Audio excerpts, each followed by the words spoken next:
Hi everyone, it's Erin from the Provincial Farmhouse. Thank you for joining me. Today we're going to create a French country Christmas tree urn that I found at a thrift store. We're going to be using a lot of products from Dixie Belle today, and you can find a full product list in the description of this video and all of your crafting supplies on our website, theprovincialfarmhouse.com.au.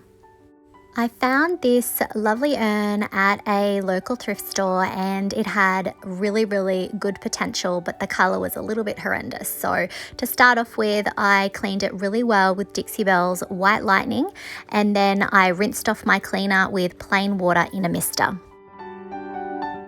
I then came in with Dixie Belle's Fluff chalk mineral paint, and I'm stippling and dabbing the paint all over. I'm going to be doing 2 coats of this. Now I'm not worried about adhesion. This was still quite a porous piece, so I found that my chalk paint didn't have any trouble adhering. If you manage to find something that's similar to this but it's made out of plastic, for example, you might want to consider using Dixie Belle's Slick Stick as a base to make sure that your paint adheres.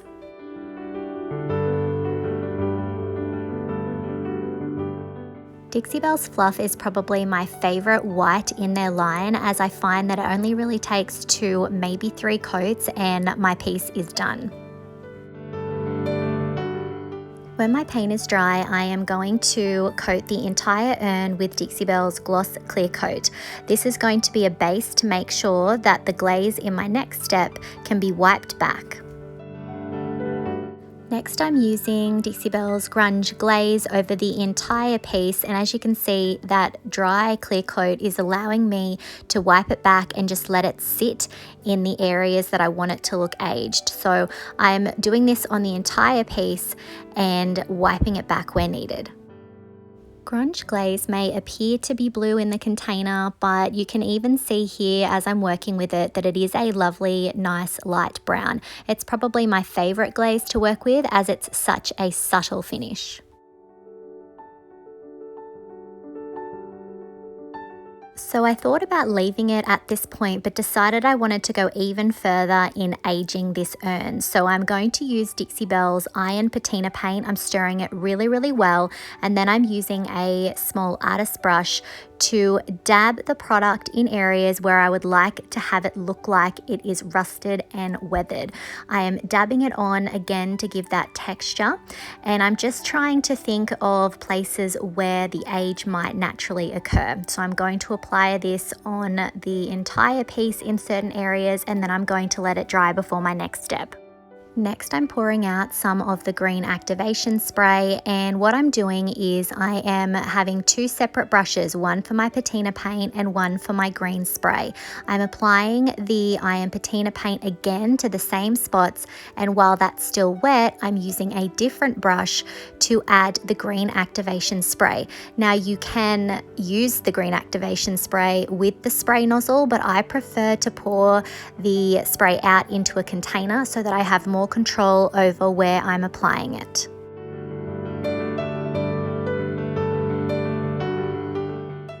So I'll work my way around the urn, applying the wet Iron Patina paint and then adding the green activation spray until I've hit every area.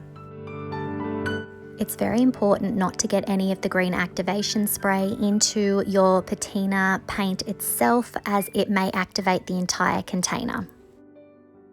I let my patina paint dry for 24 hours, and don't stress, I know it looks a little bit like a hot mess right now, but I'm going to come in with Dixie Belle's Fluff chalk mineral paint again, and as you can see, I'm dabbing and really giving it more of a subtle finish. I'm covering up quite a bit of the rust that I created with the patina paint. I would rather have more to work with and then be able to customize it to the look that I'm after. So I do tend to go a little bit heavier on the patina to start off with, and then I use paint to tone it down a little bit. So I'm just working my way around the urn and deciding where I want the rust to be more obvious, and I'm dabbing it on again in keeping with that texture.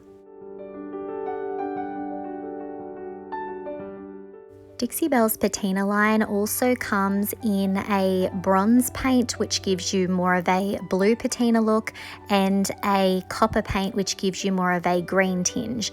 And I tend to work mostly with the green spray.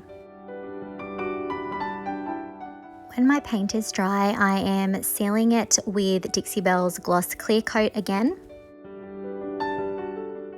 And then I'm coming in with the Grunge Glaze to even out that tone.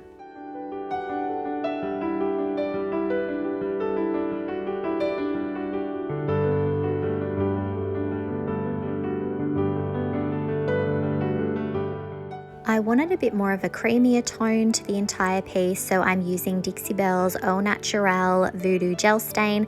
It is water-based, so it's very easy to work with. I'm brushing it on and then wiping it back in certain areas, very similar to how I work with a glaze, and the Gloss Clear Coat is really helping me with having the freedom to get it to the tone that I want.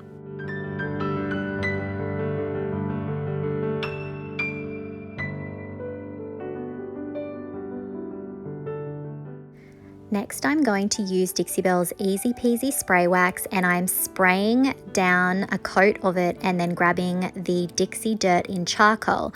I'm adding the Dixie Dirt to some of the crevices and the details, and then I'm wiping it back with a paper towel and a clean brush. So this is going to add to that aged look and really give it that sort of authentic, sort of a weathered look.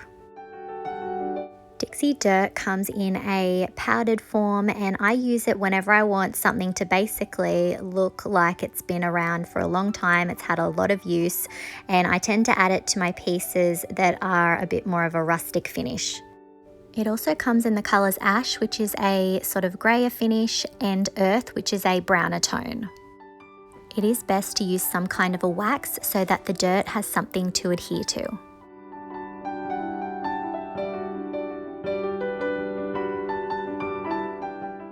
Finally, I'm going to seal my entire piece with Easy Peasy Spray Wax. It dries in 30 minutes and cures in 6 hours.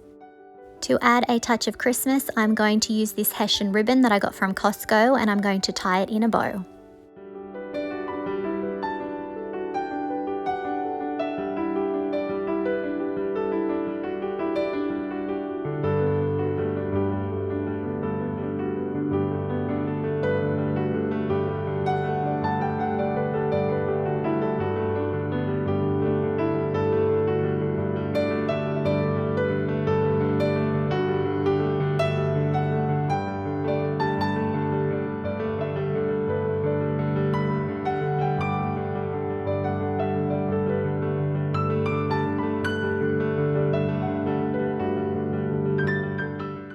And here's our finished Christmas tree urn.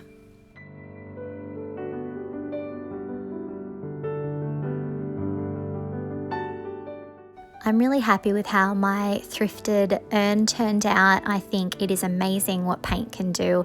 Let me know what you think of this project in the comments. Please hit that like button if you like it.